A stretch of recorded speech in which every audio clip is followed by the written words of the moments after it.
Samir. Well, first of all, welcome back. Uh, for anybody that's joining us today, video, audio, but who didn't catch your last interview here with me on Art of Supply, can you just share a bit about your professional background and your current role? Because that's key to the context of what we're going to talk about today. Well, Kelly, thank you so much for having me again. It's always good to be on AOP to talk about these issues. My name is Samir Kapadia. I'm the managing principal over at Vogel Group. We're a bipartisan government affairs firm here in Washington, D.C., where I lead the trade practice. So I've helped hundreds of companies figure out how to avoid paying tariffs or to move their supply chain, an issue set that I think will only expand in 2025. And I also serve as a founder and CEO of India Index. It's a platform that provides an opportunity for U.S. and European companies to find a China plus one partner in India. So a bit of a technology background, but definitely a trade guy, and I've been doing this for well more than a decade. Well, and that's where this gets interesting, because the last time you and I spoke, there was a lot of, well, maybe, and what if, and how about this, and parallel strategies. But now we have the answer. And not only do we know that Donald Trump will be returning to the White House in January, I also feel like we've gotten an almost unprecedented level of advanced information about what the plan is. So now that we have that major piece of the puzzle filled in and certain, I'm interested to get an update from you in terms of the questions and the conversations that you're having now that we know for sure what's going to happen in late January. Yeah, this is actually the perfect time to sort of assess as a supply chain manager and for supply chain professionals what next year is really going to look like. Let's talk about who's sitting on the dining room table. So you have some people that have got thrown out of orbit of the last administration that now have somehow crashed back in through the atmosphere, back into the Oval Office, which is, I think, a byproduct of the kind of culture that Mr. Trump espouses in his leadership. So let's talk to some of those characters. I think it can be instructive. Howard Lutnick, who's a long Trump supporter and very, very experienced and successful financier in the world of Wall Street, will be assuming the role of the Secretary of Commerce. Now, remember, the Secretary of Commerce has an overwhelming amount of authority as it relates to trade of the United States. It runs through a number of enforcement actions, executes on things like tariffs, and also creates what I call the naughty and nice lists. So if you have if you know you're a Chinese company and they think you might be into some certain defense related industries, they might put you on a naughty list, and then that would preclude any U.S. company from having commercial relations with those kinds of companies. You see the same thing with Russia and other kinds of quote unquote foreign adversaries, if you will. So very important role. And if you look at the way that press release kind of got played out, I thought it was rather striking in that it said Mr. Lutnick would be leading trade policy, not just for the Department of Commerce, but for the United States Trade Representative, USTR. Now, USTR, for those that are familiar with this body, is under the executive office of the president. It's actually its own kind of fiefdom within the White House. It's not a typical agency. So people are a bit confused by that to say, well, are they now going to consume USTR under commerce? I don't believe that will be the case. We know that the proposed leader of USTR is a gentleman by the name of Jamieson Greer. Jamieson Greer used to be the chief of staff to the former USTR under the first Trump administration, Mr. Bob Lighthizer. So Jamieson is very much an execution professional, very competent. But I think vision for trade policy, frankly, I don't think it's going to come from Mr. Lutnick, and I don't think it's going to come from Mr. Greer because of their respective backgrounds and experiences, but it's rather going to come from inside the White House through someone who might be leading, say, the Office of Trade of Manufacturing, like a Mr. Peter Navarro, or potentially another member of Trump's inner circle that hasn't been announced yet. That'll be running the Domestic Policy Council or the National Security Council. We know that Mike Waltz, congressman, is now going to be the National Security Advisor, the NSA. So I think there's still a few outstanding questions around where the overall leadership kind of messaging will come from. There's still some vacancies that they're figuring out. That's right. But the one thing that we do know is that President-elect Trump has already stated multiple sort of ideas around placing tariffs on countries like Canada, Mexico, China. He's even hinted at some potential changes with policies with Vietnam and Europe. I mean, the announcements have already started to come out, Kelly. You've seen them like I have. Yeah. And it's interesting, too, because this is actually one of the things that had made me think to reach back out to you and you bring you back on. Certainly, China. I mean, we all knew tariffs, China, that was going to be among the highest priority things that got discussed. I think maybe some people were surprised about Canada and Mexico getting so much attention. There's been mention of Europe, which is making everybody a little bit nervous. But I haven't heard as much mentioned about India specifically and by themselves with regard to tariffs. You're far more in depth on this. What are you hearing specifically if Trump has made statements about specific Trumps he would levy against companies in India importing to the U.S.? Yeah, it's something that I don't think we've seen yet, and there could be some posturing, but I don't think it's ever going to get to the extent of the policies that we'll see, the material policies that we'll see in changes with our supply chains with Canada, Mexico, China, and Europe. And let me explain why. Remember, President Trump's one of his greatest successes during his first administration was the consummation of the USMCA agreement, Yes. this new NAFTA the new NAFTA, right? It was a bipartisan led effort. And unfortunately, and this is more empirical fact than anything normative, the Canadians and the Mexican and the Mexican government did not did not abide by much of the handshake agreement. And particularly as it relates to environmental practices, labor practices, and not going over historical averages of exports. There was a handshake agreement to be like, look, we're not going to place overburdensome tariffs on you. In fact, we're going to include you under our domestic content percentages so that you can participate in the U.S. economy more readily. But hey, we're not going to say pose a tariff on steel and aluminum. Just don't go over historical averages. Mexico, for instance, has gone over 700% of those historical averages in steel exports, and you'll see these data points that show this kind of inequity and this lack of reciprocity or gentleman's agreement, for lack of a better term, that has really angered the incoming administration. We even saw shades of that under the Biden administration, that, hey, we know that things aren't really going well here. So I think that bad blood doesn't exist with India. Now that there is bad blood that exists with countries across Europe, and even we all know with China. So the 25% tariff threat on Mexico and China, I think, is real, but I think it's going to be limited. I think that they're going to limit it to, say, the automotive industry and all of the supply chain partners in the automotive industry, because we know Mr. Trump wants to build up Detroit and the Rust Belt and that whole part of the country. And automotive is really the sector that's most uniquely menaced by that. And then also steel and aluminum. There was a carve out of a Section 232 tariff regime that gave Mexico and Canada kind of carte blanche to say, hey, you can do whatever you want, just we won't charge you a tariff. I think they're going to put the tariff back on. On China, we're at 25% on 301. He's signaled he would go up to 35%. The question is he going to do list 1, list 2, list 3, or list 4? Right. I think he'll do list 1 and list 2 because they're hyper commoditized and more input materials and less of the stuff you'll see on the shelves of Walmart, which might factor into an inflationary argument for the country. Remember, because he doesn't want people to go pay more on their shelves at Walmart or Target. He wants the producers and the manufacturers and the assemblers to get smart about where they're getting their stuff.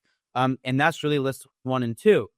Now, coming to your question on India, um, there's been some tit for tat conversations around, India posing a tariff on Harley Davidson and American goods and providing market access. This is 2025 will be a year of reciprocity. And the one kind of positive point out of India is Prime Minister Modi in his 3rd term, just as President Trump will be in his 2nd term, they're ready to deal. Remember, Elon Musk, who's now closest to the president than probably any corporate actor, is actively looking at investing and building a huge Tesla facility in India.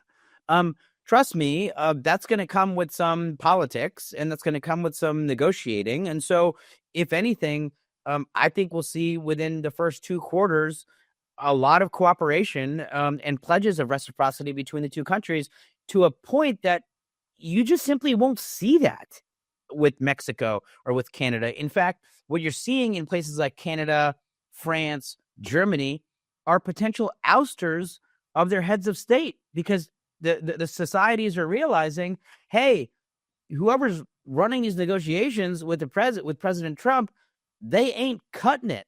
And guess what? If they're not able to cut it, then we're going to suffer for it. So you're seeing this kind of populism that's going to rearrange all of these kind of seats at the table, a bit of musical chairs, which some could call just a personality contest more than anything else.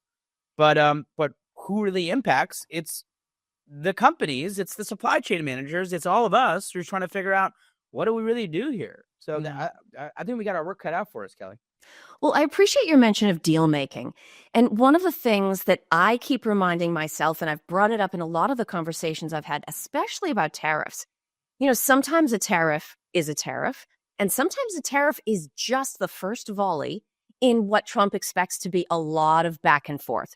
And I think it's going to be, whether we're talking at the national level, at the enterprise level, or at the individual supply chain manager level, I think it's going to be the people that see each piece of news, each regulatory change, each new piece of, whether it's decision making or legislation that comes in and says, okay, this isn't necessarily final word, this is first step, and be ready with a response.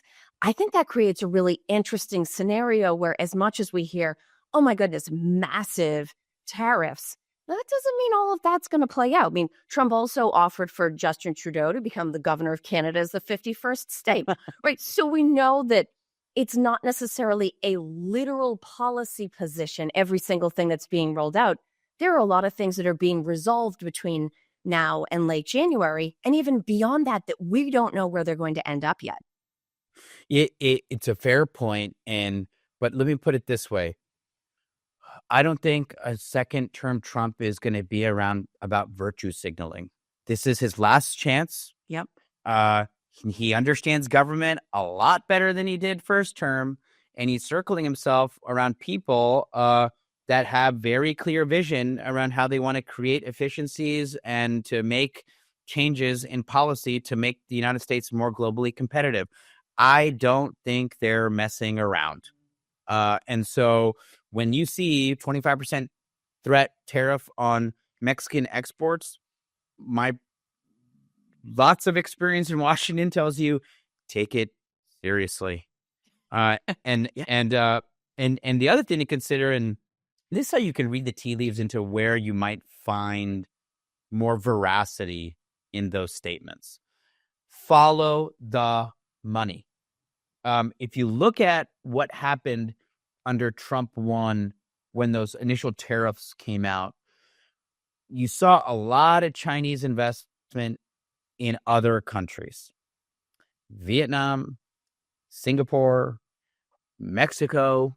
Yep. And essentially, all of these new Vietnamese companies or new Mexican companies were just Mexican or Vietnamese in name only.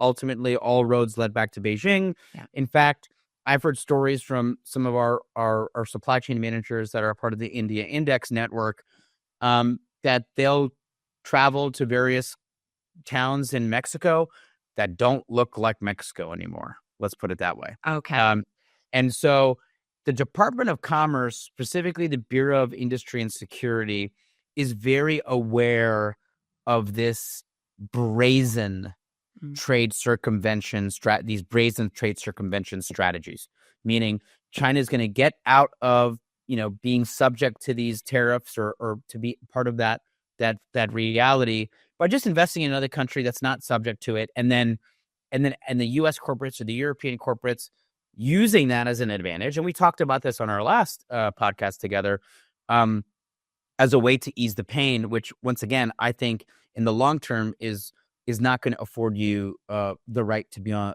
the right side of the trade. And so I would say if you were going to look at to see where those threats are the most real, I would look and see where China's had the most foreign direct investment. Yeah. And I think Vietnam, Singapore, and Mexico are on that list.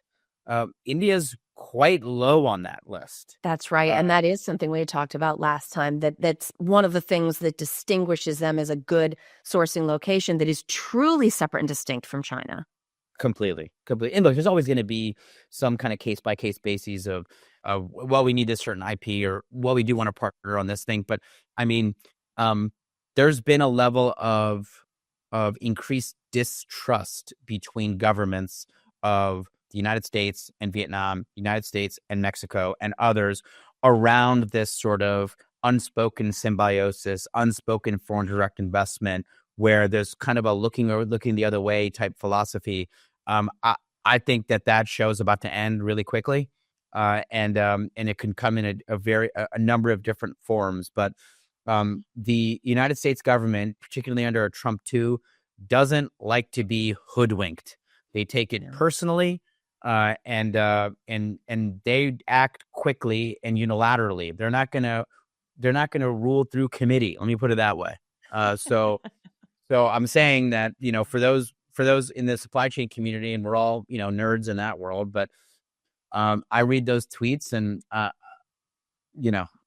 don't just raise an eyebrow. I pick up the phone and I'm like, okay, what are we doing here? Yeah. Now, the other thing I want to ask you about, so we've talked about the fact that at least until now, right, there has not been significant Chinese investment in India. But we also can't assume that we've got this sort of hub and spoke situation where the U.S. is at the center and we've got all these separate relationships with all of the different countries. Under a second Trump term, how do you anticipate that potentially affecting the trade relationship between China and India? So I think India is going to continue to separate itself from China as a way to bring it closer to the United States. In 2023 alone, India added $4.7 billion into foreign direct investment into the U.S. So they're going to play off of that win to say, look, not only are we encouraging U.S. companies to come invest in India for manufacturing, but we're doing it with you too. That's right. And the one cool thing is Indian companies are still eligible for some of these tax credits and some of these programs because they're not considered to be a FIAC, a foreign entity of concern under the Department of Treasury, whereas Chinese enterprises are. So in a sense, the table's set for India to take advantage of U.S. governmental programs at the local, state, and federal level, whether incentives or grants or tax credits, things that, frankly, many Chinese companies are not eligible for. And at the same rate, India is going to distance itself, whether that's through technology partnerships or whether it's through encouraging more foreign direct investment, or even to put on their own tariffs on the importation of goods from China itself. We've seen just in the past few weeks, India now pulling something out of the Trump 1 administration, the Section 232 steel tariffs. Now they're going to put into effect tariffs on the importation of Chinese steel into India. Where did they figure that one out from? Well, so there's this kind of like common language that's spoken between the two governments. People might even call it a bromance between Prime Minister Modi and President-elect Trump. And where you're even seeing that with more materiality is around some of these notions around new collective partnerships outside of the United States, new world orders. There was an old kind of group of countries that were pulled together in something that they called BRICS. These are the BRICS countries, and Brazil, Russia, India, China, South Africa, and people try to add a bunch of others to them, and I don't know what stuck and what didn't. But they've had these BRICS summits, and hey, we're all the new kids on the block, and we're the future of the world. And by the way, now we're even going to toy with the idea of conducting trade between our nations with our own currency. We're not going to trade in the dollar. We're going to use our own currency. You saw India after President-elect Trump said, by the way, if anyone's actually considering doing that, you better wake up. There's going to be consequences. Yeah, and that's one of those where you hear it and you take it seriously. You take it seriously. And what happened? Within 7 days, the Modi government came out and said, actually, they have no interest in participating in that. Yeah. I mean, if that's not like a show of goodwill to be like, hey, you actually want me to be friends with China to a degree. You want me to be friends with Russia to a degree because I can be your back channel. Yes. I can be your broker of truth as you work with those stakeholders. But I'm not going straight into bed with them by decoupling with the dollar. Now, but India still has its own kind of autonomy and self-determination when it relates to trade. Don't forget, they continue to import at high volumes coal and oil and gas from Russia at major discounts. Now, they'll tell you that's because they're a poor country, a highly subsidized country that has to feed a lot of people, that has to provide energy to a lot of places. So if someone's offering them 40% discount on oil and gas and coal, they're going to be like, well, of course we're going to buy that. So, there's always going to be trade-offs with countries, but it's going to come down to that idea that I think will be the word of the year for next year on trade, which is reciprocity. If you're going to do that, what am I getting out of it? And I've already seen just in the past 24 hours some posturing of the incoming Trump administration around Europe not purchasing enough of U.S. oil and gas products. And, with Brazil, with U.S. farmed goods, there's already this kind of tit for tat, reciprocity focused trade agenda, which is we will buy from you only if you buy from us. Very simple arithmetic. Yeah. And that actually is a return back, in my opinion, to much more rational trade policy. And this is a major trend that we've seen, Kelly. Trade policy used to be quite simple. I export this much, you export this much. Let's figure out the numbers, find out the common ground, and over time we'll find a kind of an equality, some equity within that relationship. Then you saw it become a national security argument under things like Section 232. Well, I can't import your stuff because as a country, I need to know how to make that stuff. And because if we go into a conflict and I can't make this stuff and God forbid if that conflict's with you, then what am I going to do? So by golly, I need to know how to make this stuff. So out of national security grounds, I can't import from you that much. I got to learn how to make this stuff on my own. Then you had arguments around environment.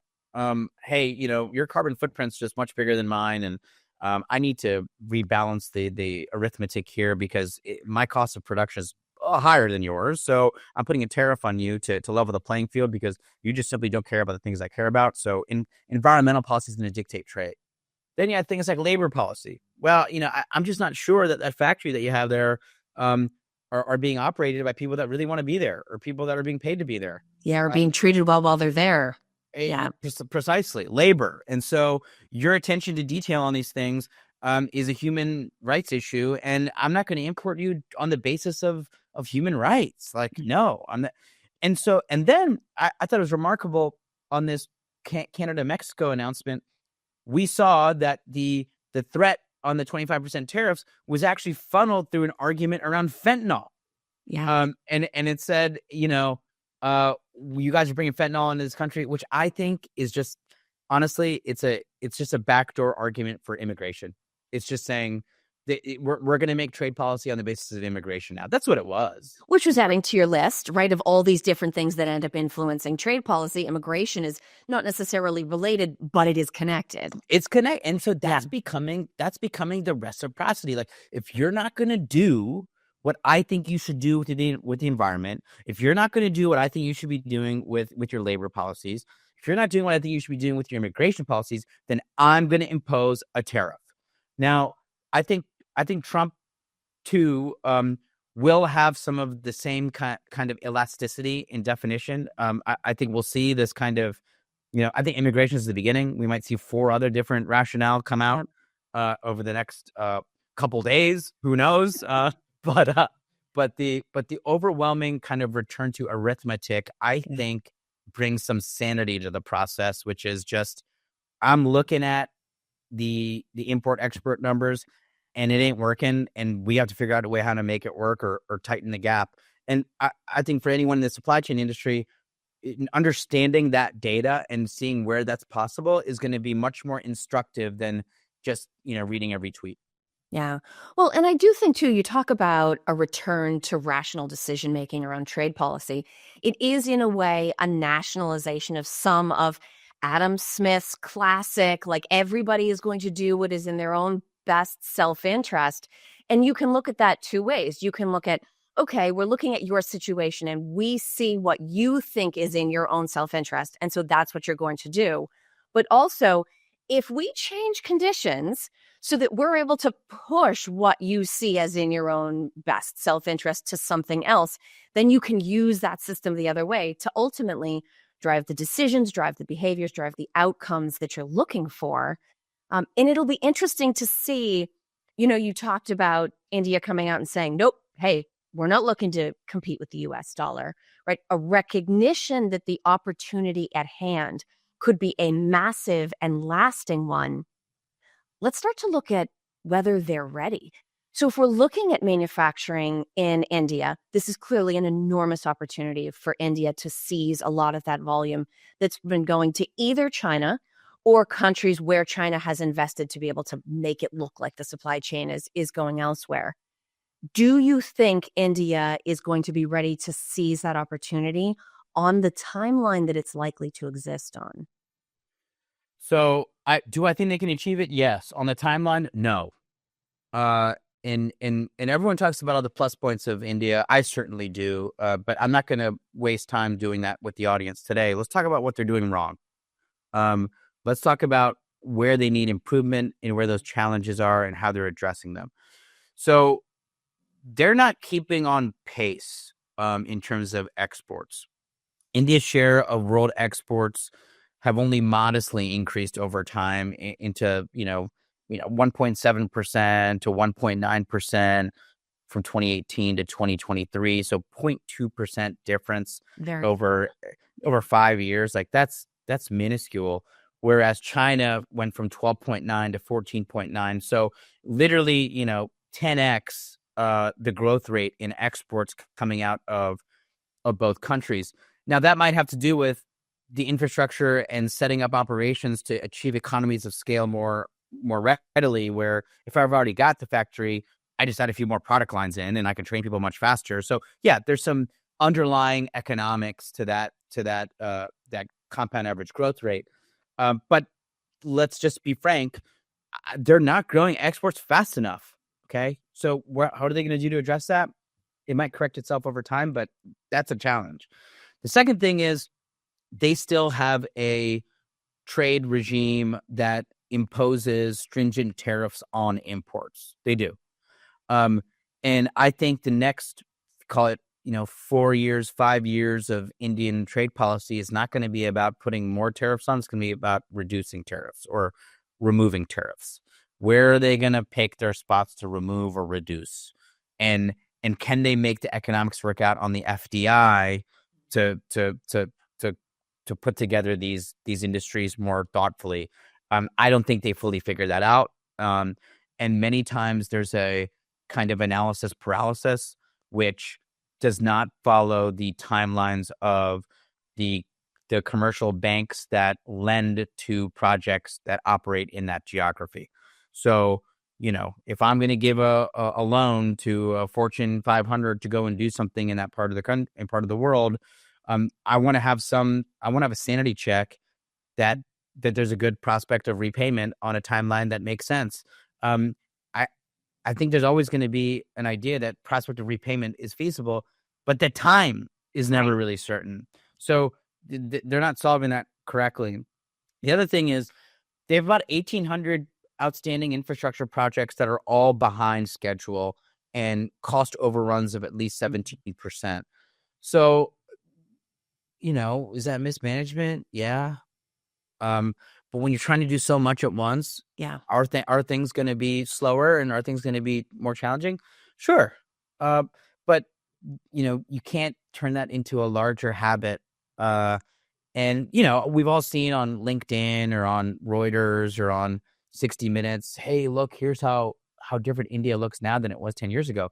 That's absolutely true. Sure. But there's still a lot of work to do. And when you're over budget and you're behind schedule, how are you going to fix that? How are you going to fix that? So I think that's a problem.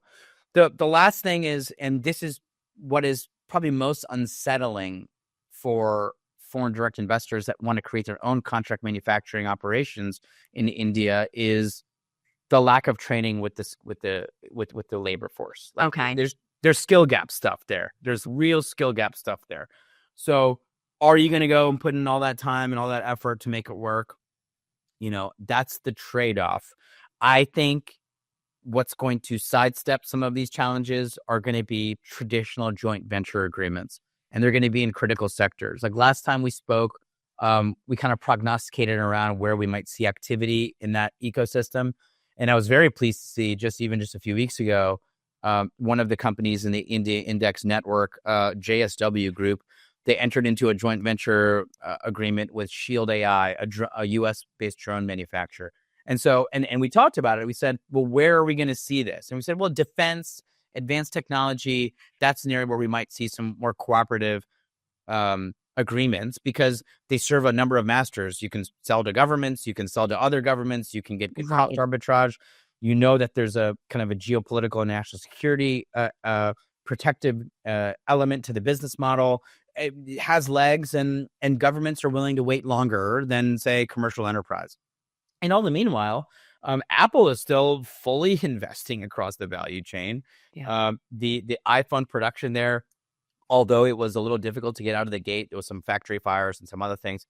Now they're increasing their production there, and they're selling more there. And so that other side of the coin that we often talk about is people aren't just going to be going to India for China Plus One. They're going to be going to India to sell to Indians. And so that opportunity has not gone anywhere. I mean, in the sense that it's still very much a valuable piece of the decision tree. Yeah. Well, and it is interesting, too, as you think about, okay, so there's private sector investment around things like drones. You mentioned earlier Elon Musk potentially setting up a factory there. It's almost like if left to their own devices, they will make the improvements and the investments that the rest of the world is looking for, but it's going to take too long. Our attention span is going to move on. I'm mentally sort of thinking about, what are they called? The defibrillator paddles, the two, you put on, then shock to the system. Yeah.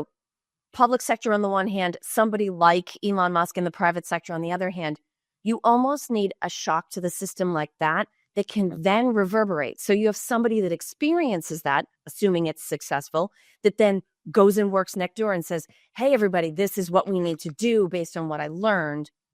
Having several of those things go on, disconnected but on the same timeline, that might be the kind of thing, like an involvement from outside, that could actually accelerate the pace of change. Yeah, I agree. And that sort of shock to the heart has been encouraged by really more private sector actors than government actors. When you see Dell, HP, Nike, Hasbro, Samsung, Sony all saying, we're leaving China and reducing operations there, and we're setting up in India because it's just part of our strategic planning, and we're not going to be short-termists, we're going to be long-termists. I think that creates a sense of confidence in the marketplace, irrespective of government action. There are some legacy government programs. There's the Make in India initiative. There's the PLI initiative. I would say that some of them have worked well. Many of them have some more work to do. But one thing is abundantly clear: more Indian government subsidies have gone into foreign direct investment projects now than ever. I mean, the Indian government never used to do like 50% cost share for new factories. Like, that's insane. Those are big bets. Yeah. This isn't like Singapore or the United States or France or Germany, and where government's got a long history of industrial planning and subsidies for what some would call corporate welfare. Sure.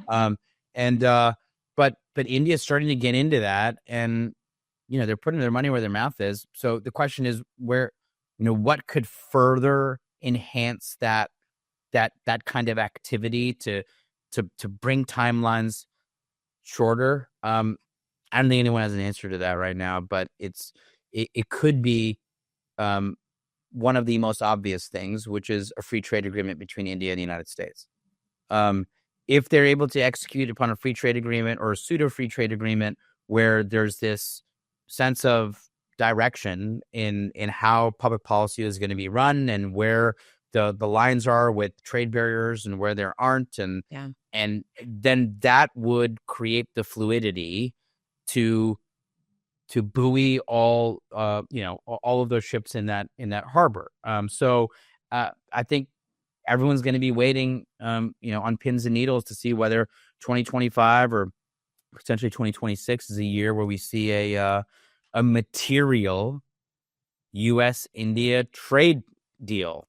I think there's probably a 60% chance that they get it done, just given where things are between the two countries and where things are in the world. And that's probably the highest that it's ever been. Interesting. Well, the good news is we know that this is an exciting area to follow, right? We're getting on a daily basis new information out, like you said, new appointments. And with each appointment, you get a sense of background and intent, and maybe the person's philosophy on the particular area of the government they're going to be heading up. So we will definitely keep an eye on this. I don't think we're going to have to wait long for increased clarity and more signals about where any of this is going. Samir, let me give you just one final thought. If you wanted to leave us with something right here at the start of 2025, in terms of what we're keeping an eye on, how all of this kind of comes together, what would be your concluding thought based on what we know right now? I would say that there's still a lot of uncertainty around who will be dictating the vision for trade policy for the new administration. There's people that have been around that ecosystem for decades, but usually there's probably one architect. Under the previous administration, under the first Trump administration, it was someone like a Mr. Bob Lighthizer, or it was someone like a Mr. Wilbur Ross. That name has not come about yet under Trump too. So I would say we're all waiting to see who that name is and who's going to be guiding the ship. And lastly, follow the numbers, see where China is investing. And I think if you're in some of those markets, you might have to think again, because some new enforcement actions will be coming down the pike on even those countries. And look for reciprocity. If a country that you're operating in has reciprocity with the United States, or at least their head of state seeks to have reciprocity with the United States, you might be in a safer position. But 2025 will be a year for finding supply chain harmony in places outside of places, in geographies like China. So a lot more to discuss, and I'm sure you and I will have more conversations about it down the road. We will, for certain. Samir, I know you are a much in demand guy right now, so thank you for clearing some time in your schedule for us to connect. We will absolutely stay in touch and have you back as we get into the year and get yet more clarity. But for today, thank you so much for being back with me.